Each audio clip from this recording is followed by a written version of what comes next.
In this show, I'm going to share some moments from my spiritual journey as we traverse the stages of awakening through comedy bits and song. That's right. We're going to laugh, cry, and sing our way through a spiritual awakening. You're listening to the Spiritual Shitshow podcast with Suzanne Soul, episode 41. Hey, all you delightful lovers, and welcome to the Spiritual Shitshow podcast, where we get into the comedy cabaret the healing and spiritual awakening journey can be. I'm your host, Suzanne Soul, comedian, lifelong spiritual student, and I'm sharing some of the pearls I've learned along my journey that have helped me and that I hope help you too. So some of you may or may not know, I wrote and perform a one-woman show about my spiritual journey and the different experiences one might go through during a spiritual awakening, called the Spiritual Awakening Comedy Cabaret. Because nothing screams comedy cabaret like going through an existential crisis sprinkled with bouts of sobbing and pop-up revelations. So first of all, disclaimer, I think the awakening process is different for everyone and there is no one way to heal and awaken. But I like the idea of what author and mythologist Joseph Campbell called the hero thread, because I think it's super helpful, because it's basically the template or thread of emotional, psychological, and situational experiences many of us go through along our healing and spiritual journey. And this template or thread can help us guide and relate to each other along the process. And I think that's very helpful. Now, second, first of all, I don't think it's usual for an awakening to be one and done. I think that many of us go through several spiritual awakenings in our lives. I know I have. Of course, like I say in the show, that kind of sudden out-of-the-blue enlightenment does happen for some people, like, say, a character I made up named Shem, who says, "I was walking the crosswalk at 58th and 5th Avenue, and all of a sudden, I awakened, and nothing ever bothered me again." And then he goes off to write a New York Times best-selling book. But for most of us, I think it's more of a process, and sometimes not an easy process. But I'll tell you this, I have experienced so much freedom in so many areas of myself and in my perspective, and thusly in my life, that I have gotten to this place where I feel very connected with my true nature and where I am now trusting life. And that was not an easy journey or a quick journey, because I came from the place where I was just not trusting life at all. Anyway, since I'm a comedian and an actress and a singer, and I've done all kinds of wild and crazy things, like creating my own live stream comedy sketch show called The Suzanne Soul Show, that you can check out on my website, SuzanneSoul.com, or on the YouTubes at my handle, Suzanne Soul Comedy. You know, I've done the whole gamut. Sketch, stand-up, web series, this is, independent films, television, all kinds of things. This one time, I played Shirley Partridge on VH1's one-episode reboot of The Partridge Family, which honestly was a really fun and amazing experience. And I've done other TV stuff too. So, a lot of cool stuff. But I was just a mess. I really was. And I don't say that judgmentally about myself. I mean, I've shared on the show my struggles and my struggle with self-hatred and all the things I healed through. But, one of the biggest pieces was around trusting life. And I just didn't. I was so paranoid. I thought everything and everyone was trying to harm me. And, after experiencing a lot of really difficult stuff, it's hard to look at life as being friendly. You know what Einstein said, the most important decision you ever make is whether you live in a friendly or hostile universe. And I think for so many of us, we feel like we don't even have a choice. When I was in my greatest turmoil, when I was in my greatest anxieties and fears and just, oh my gosh, I was suffering. I was so paranoid and I felt terror all the time. And I couldn't imagine seeing the universe as friendly at all. I mean, no way. But now I understand that there's a difference between seeing the universe or life like it's watching an episode of Mr. Rogers, which is very nice. And there are people like Mr. Rogers, including Mr. Rogers, who did live, so he was here, who are that friendly. But I mean, seeing it like that kind of friendly, and seeing the universe as friendly, like getting to the point where you see even the heartbreaks and the painful experiences as occurring as part of your soul's journey, or as a life opening you up, or even just trusting that life is affirmative no matter what. And that we may never really understand the reasons or the whys things happen, but we can believe in the affirmative nature of life, meaning life wants to live, and say yes to life. At least that's what I think. And also to appreciate the mystery of life, because we just don't know. And I also think the way we feel about ourselves greatly informs the way we see the universe, because it's all a mirror, boo. And another disclaimer, I'm not saying that, if you're in a really terrible experience, that in the moment is not when you ask, what is this saying to me, or showing me about my beliefs, or trying to show me about the beliefs that I have that are blocking my good and my ability to love myself and feel free. In a really difficult moment, you might just be focusing on getting through it. And if necessary, getting out and getting safe.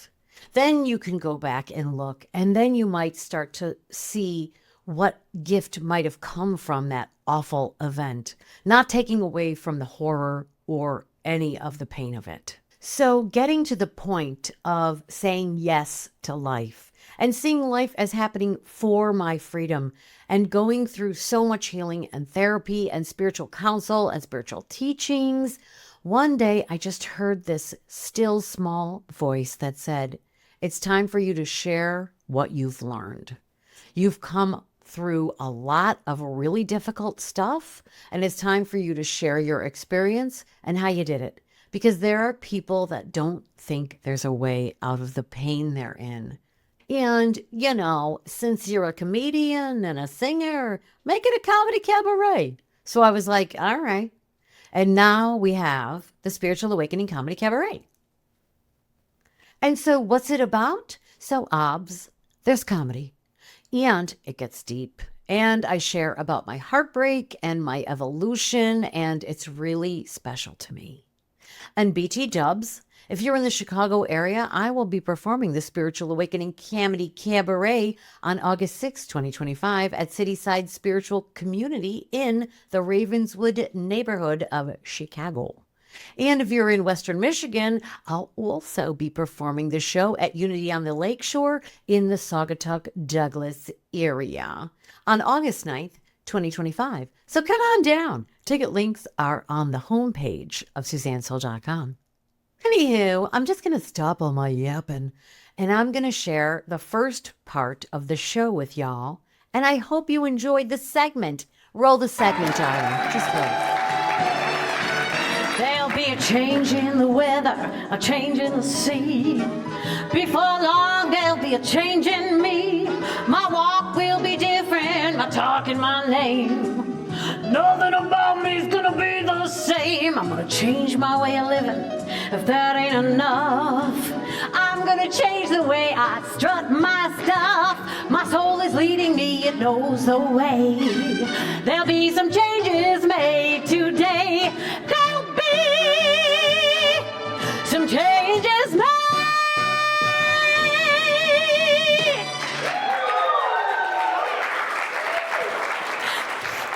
Welcome to the Spiritual Awakening Show. This is going to be so much fun. Or not. I give no guarantees, and there are no refunds or takesies backsies. And since we're all creating our own reality, if you don't have fun, that's on you.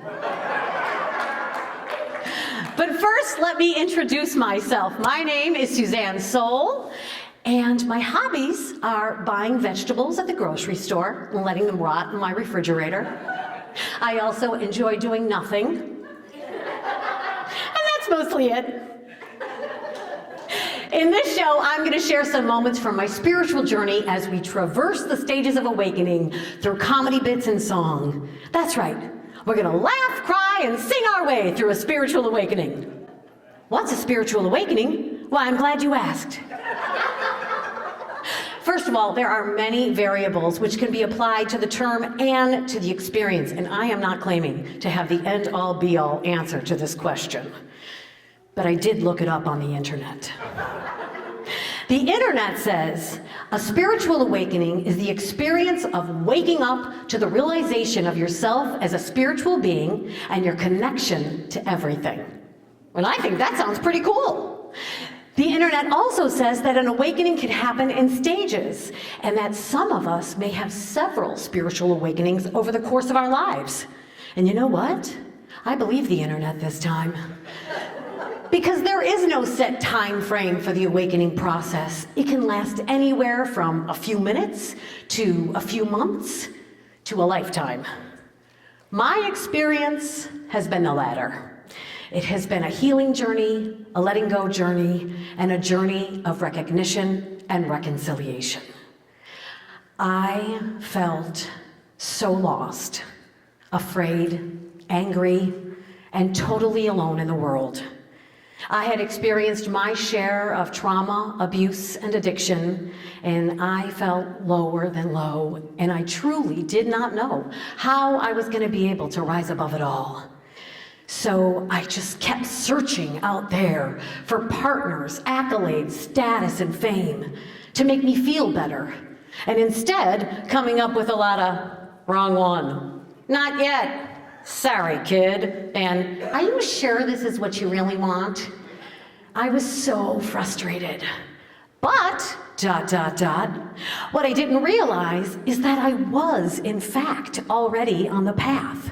Even when I thought I was getting it all wrong, I was already on the journey to one day be performing a musical comedy / cabaret show for you about the stages of a spiritual awakening. Woo! When we first start out, our aim may not be so direct, but you gotta start somewhere. Dr. Michael Beckwith, founder of the Agape International Spiritual Center, says, the pain pushes until the vision pulls. And I think that's how it is for an awakening. Of course, there are stories about a guy named Shem. I was walking the crosswalk at 58th and 5th Avenue, and all of a sudden, I awakened, and nothing ever bothered me again. And then he writes a New York Times best-selling book. But for most of us, it's more of a reckoning.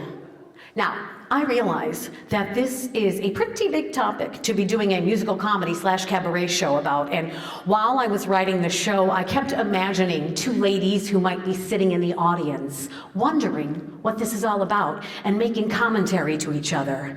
And I thought, right about now, they might be saying something like this. Betty, did she say this is a musical comedy / cabaret show about the stages of a spiritual awakening? Actually, Helen, I thought this show was called The Stages of Spiritual Awakening, and she was going to sing and dance about Oprah or Gandhi. Well, if I'm honest, Betty, I thought this was the Broadway show Spring Awakening. Well, I don't see any adolescents on the stage, so it must not be that. Well, whatever it is, we're here now. And we got good parking. So I guess we'll stick it out. So, as long as you got good parking, let me be your guide. We'll laugh and sing as we sail through the stages. Just think of me as your spiritual awakening cruise director. Attention, everyone. Identity breakdown on the promenade deck. Seriously, Betty, what is she talking about? I don't know, Helen, but more importantly, is this show going to cause us to have a spiritual awakening? Because I would have worn something more festive. It's okay, Betty, I'm wearing my favorite top. Listen, I had so many questions. Questions like, if I spiritually awaken, will I become magical, like a wizard? Will I be able to fly? Do I still have to do my taxes? And then a thought occurred to me, hold on a second. When you become spiritually awakened, do you become a saint? Would I be sainted? would they add me to the Bible? Would they make statues of me and slap me on a candle at the dollar store? And then once I'm a saint, do I have to wear long frocks all the time and always keep my palms up like this? And whenever I enter a room, do I have to go marching in? Because that sounds kind of fun. Oh, when the saints go marching in. Oh, when the saints go marching in. That's right. Oh, how I want to be in that number when the saints go marching in. Thank you. But then I started reading about saints, and I don't know if you guys know this, but saints don't have much fun. Yeah, there's a lot of beheadings, death by snakes. Some were ripped from limb to limb, burned alive, just a lot of very crappy deaths. So I started to rethink this whole spiritual awakening thing. But luckily, when I started out on my own journey, I was happy to learn that it is not a path to becoming a saint who marches off to death, but it is an amazing journey with many ups and downs and pleasures and pitfalls to becoming your authentic and spiritual self. And it ain't for the faint of heart, but it's also for the faint of heart. Betty, didn't your fourth husband, Ted, have a spiritual awakening? No, he had syphilis. Oh, well then I still don't know what's happening. Helen and Betty, be comforted in knowing whether or not you know what's happening, we are going to have a wonderful time on our whirlwind tour through the stages, not to be confused with the symptoms of syphilis. When we say, I would like to spiritually awaken / become free, I imagine the universe responds something like this. Hello, I am Miss Universe. It is an honor and a privilege to wear the Miss Universe crown. I am here to tell you that we have received your request to awaken / become free, and also to let you know that this process can be a bit of a doozy. So when things start to get rough, try to remember that you asked for this. And don't let anyone dull your sparkle. Also, I'd like to make mention, if there are any judges in the audience, that I believe everyone should have world peace every day and night. Sashay! World peace!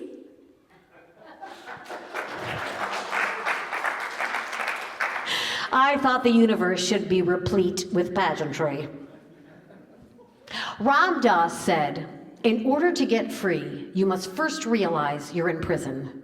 And I don't know about you, but I was really good at getting involved in and then trying to make the best out of situations that were just not good for me. I just thought those situations were the best I could get, that those situations were my lot in life. But what I didn't realize is that those situations seemed inescapable not because I was in situational prisons, but because I was in a prison of thoughts and beliefs that were attracting me to and keeping me in those situations. Let's call it my personal mental prison. Gee, how am I going to get released from a prison that's all in my mind? If only there was a figment of my imagination with prison experience who could spring me from my mental jail. Hey there! I'm a figment of your imagination with prison experience. Go figure! You can call me Knuckles. I thought it was a good prison-type name. Here in your mental prison, you feel stuck AF. But are you really? But Knuckles, you say. Of course I'm stuck. I see a lock on the cell door and I don't see a way out. And to that I say, have you looked under the Raquel Welch poster? Little Shawshank Redemption humor. Listen, Mama, I seen you trying all kinds of wacky tricks to make your prison seem more tolerable. A, because you didn't know any better, and B, because you didn't know there was any better. If I may, the self-talk goes a little bit like this. This situation is the best I'm gonna get. So if I can't make it work, I must be the problem. So if I do the math, carry the one, that means if this situation doesn't suit me, I gotta change my suit so it does. I did hear orange is the new black. Listen, honey, I get it. We've all been there. I once got a tattoo of a dog in my nether region because I had a crush on a gal who was crazy about dogs. We never got together, and now I got a golden retriever where the sun don't shine. It is a great conversation piece, though, so there's that. Anyway, when changing your suit or anything else about yourself to fit in with your mental prison doesn't help to take away the unhappiness you feel, that's when phase 2 of Operation Make This Prison Seem More Tolerable kicks in, and you say, "Ha! I know what'll make me stop feeling bad. I'll just grab me a bottle of hooch and get this party started." It goes a little something like this.